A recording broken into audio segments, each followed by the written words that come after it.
Welcome to another edition of In Conversation. And today we have a very special guest, none other than the one and the only Frank Hannon from Tesla. Hey, thanks for having me on your show, man. It's really a pleasure to be here today. I'm on the road. I'm in Ohio. I just finished sound check. There's the drum kit back there, and we're ready to rock Syracuse here too, man. We're on the road. Yeah, you're in Northfield tonight. That was one of the first shows I was looking at to see if I was able to make it out to, but obviously I wasn't able to. And then Syracuse tomorrow. That's the third time. This will be the third time you're playing the Chevy Court at the State Fairgrounds here in Syracuse. First time since 2007. Um, so it should be a dandy out there for sure. Yeah. Well, it's been a while. 2007. I can't believe how fast time has been flying. Um, just in general. I mean, obviously the whole COVID shutdown set us all back a couple of years, but when you say 2007, man, that sounds like a long time ago. Talking to Yeah. another friend of mine today about something we did in 2004. It's like, wow, that was almost 20 years ago. But Tesla's doing really great. We're pushing on 36 years of releasing albums. And Brian Wheat and myself started this band back in high school, and 40 years ago. So, man, who would have thought? Yeah, unbelievable for sure. So you guys just recently released another new song, Time to Rock. Tell us about that song and what the future holds for more Tesla new music. Well, yeah, thanks for mentioning that. We're having a lot of fun approaching our songs now, just one at a time. For our whole career, and the whole standard became where you try to cram out as many songs as you can in a short period of time to follow up a record or create an album to follow up your last album. But nowadays we're doing everything ourselves, and we're enjoying the concept of creating singles. And Time to Rock is a riff. There's the main guitar riff that starts the song is a riff that I had floating around for a while, and it finally got its home. And when I came up with the music for the chorus, I ran it by Jeff Keith, our singer, and he was inspired by a little saying we always talk about when it's time to hit the stage. It's time to rock, man. Let's get after it. I'll meet you in the swimming pool is another thing we always talk about. So Jeff ran with the idea of writing a song about getting away from the problems of the world, and when it's time to rock, it's a good time, and that's what the song developed into. And I recorded it in my garage, and the guys came over and we tracked it and kept it really raw and real. Yeah, that's excellent. It's fine. Good to finally hear some new music. I know you had Shock came out a few years back there, and like you said, with this whole COVID thing, a lot of people found some time to actually write some music, which probably helped a little bit there with the downtime. Yeah, yes and no. For us, COVID was an interesting thing. It was the opposite, really, because none of us got COVID during the downtime, and we all really used it as a break that we needed because we had been touring solid up until the COVID shutdown, opening for Def Leppard and doing that Shock album, and opening for Styx, and then going out on our own. We had worked nonstop consistently for about, well, since we got back together in 2000, really, and then we put out the Into the Now album, the Forevermore album, and then Dave Root joined the band in 2005, and nonstop until COVID-19 hit in 2020 and shut everything down. So actually, we took a break from each other at that point, and then when we did decide to get back together, when the COVID thing was just about over, we all got COVID.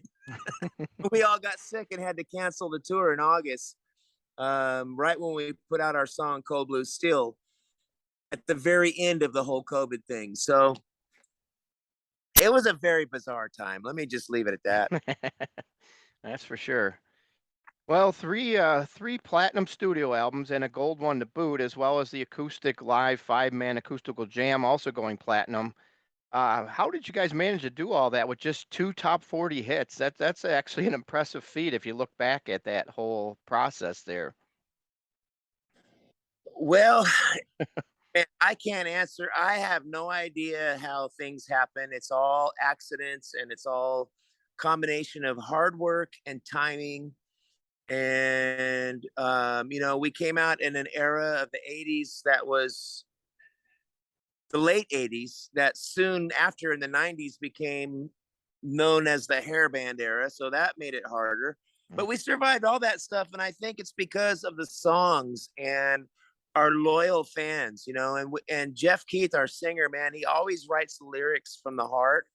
And songs like What You Give and Hang Tough and songs that are encouraging have resonated with our loyal fan base. And so, like tonight, we're in Ohio. We're going to be playing for consistently a couple thousand people. There's all the seats there. In every city we go, we've got about 2,000 average diehard Tesla fans that are very loyal, that love our songs. And I'm very grateful that we were taught that early on when we first started playing music and writing our own songs, that Cliff Bernstein and Peter Minch and Ronnie Montrose and people that we worked with, Tom Zutat, basically advised us to always write songs from the heart and keep it real. And the most real things that we've done, like the 5-man acoustic jam album, or now with Time to Rock and Cold Blue Steel or Mechanical Resonance, all the early stuff, the more real it's been, the better. And the people feel that. And that's kind of, I think, why we're still able to do it. Because Jeff Keith is a real mofo. He's as So your most recent album actually is the five-man London Jam album, live from Abbey Road. Who came up with that idea for that album? Well, again, that was just kind of an accident because we were over in England doing a festival. I think it was Download Festival and a couple other European things. And it just so happened that we had a week off. And that's how the 5-man acoustic jam album happened too. We were on tour with Motley Crue in the summer of 1990. And they went home for 2 weeks. We had 2 weeks off. And so we decided to fill it up with acoustic shows just to kill time. And it turned out to be a really positive release. This particular 5-man London jam was an opportunity that came up to us because Abbey Road Studios was offering the studio up for bands to record live in there and spend a day. And it just so happened to coincide with the 30-year anniversary of our 5-man acoustic jam album. 30 years have passed since then. So we jumped at the chance to go into Abbey Road Studios. I mean, come on, man. Pink Floyd, the Beatles, all the great albums that were made in that room. It was like just to be able to walk into Abbey Road Studios alone was reason enough for us to do it. Yeah, definitely a great album. I was surprised when it came out because I didn't really see any much to do about it. And then all of a sudden, it was in the beginning of COVID, and I went to one of my stores and I saw it, man. Whew, I grabbed it right away. I said, "This is awesome." Well, thank you. There's a video that goes along with it. And I'll be honest with you, it was a real strange experience. There was no audience. It was supposed to be live in the studio, and it was live. It was the 5 of us in the band and our crew, and about probably 10 pencil pushers, they call them, you know, critics that were like there from the British press. And it was an awkward kind of gig, but again, just being in that studio and being able to play John Lennon's piano for a brief moment that was against the wall over there was a life-changing experience for us. It was definitely a bucket list thing. Definitely. So what's the hardest thing to do when you're writing the set list nowadays? Because you guys got so much to choose from, and there's so many songs that that you haven't probably gotten to play in a long time. How do you come about coming up with the list? Well, yeah, you're right. And it's hard to make all the people happy and the fans. A lot of times I'll read the comments and I'll try to, fulfill people's requests. But there is definitely a lot of parameters after 40 years that affect the 90-minute set list. It's only 90 minutes, but we got to cram 40 years into it. And I look at some of the songs that we had been doing already last year. Like, we've worn Coming At You Live out. I mean, as much as I love Coming At You Live, we've worn it out. So now we're taking a break from it, and we open the show now with Modern Day Cowboy and just bam, hit them right from the start. We only got time to fit one or two brand new ones in, which is another reason why we're not going to beat our heads against the wall trying to cram out a full-length album, because we only got time to play one or two of them live anyway. Yeah. So we're enjoying that more. And so, again, I try to look at what we played last year we were here, or the last time we were here, and try to change it up a little bit. And, obviously we have to play the so-called hits and go deep on a couple tracks and try to make the diehard fans happy too. Tell me about Lady Luck. It seems like you guys haven't played that one in quite a number of years. You actually used to open with that one at one point, 89. Yeah, back when that poster was made that you got on your wall right there. Lady Luck was, I think, on that tour, second album. We played it. I've lost track of time, but that's one request for Joe, and I'll see if the guys will want to try Lady Luck, because we do get hit up about that one a lot. But we just brought Hang Tough back in the set, so I think really the fans would probably rather hear Hang Tough than Lady Luck. I don't know. Yeah, and you guys have so many songs that were just like, they weren't really hits yet. Like Stir It Up is a classic example. Just you hear that song, you just get goosebumps. It's just a phenomenal song. I see you did put it on the London Jam album, which was awesome to see. Yeah, and we have played Stir It Up a lot. We have a diehard fan from Las Vegas, and whenever I see her in the crowd, I know she's there. We always play that because she loves it. Again, man, it's only 90 minutes in a set, and we could have worse problems than not. Yeah, it's but an album. So yeah, Stir It Up's a pretty song too.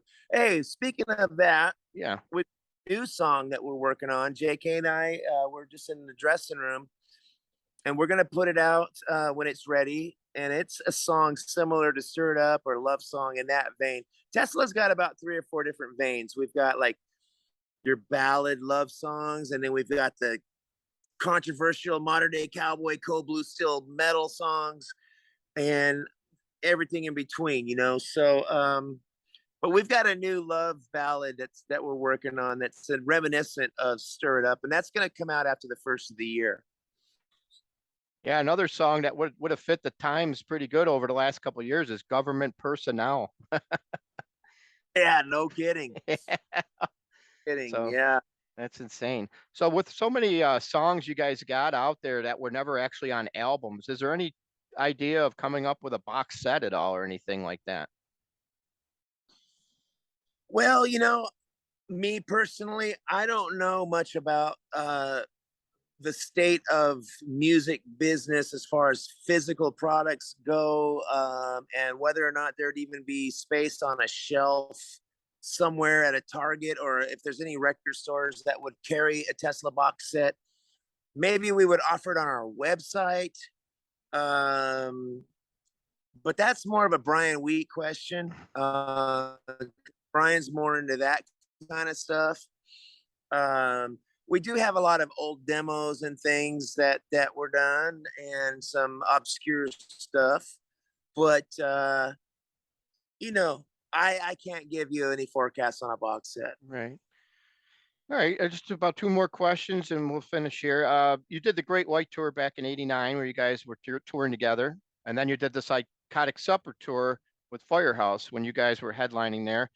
Well, did you have any idea during that time that this music landscape was about to change? Well, not really, because we were just so wrapped up in doing our own thing. And like I said, we came out in the late 80s, kind of around the same time the Black Crowes did, and Guns N' Roses came out in the late 80s too. And I never really considered Tesla really like a glam metal band. We're more of a gritty rock and roll band, more like the Crows or Guns N' Roses kind of thing. So I didn't really pay attention to it, but I will say the first time I heard Pearl Jam on the radio, the very first time when Alive was playing and Eddie Mhm. Vedder's voice, I was like, hmm, that's different. It was definitely more in the low register, you know, and everything kind of changed in rock and roll, but I don't feel like it really affected us more than we affected ourselves. We kind of self-destructed on our own terms more than grunge affected us. Check it out. There's a Tesla logo right there. That's our light show. Uh, for all you diehards here, this is called a ther.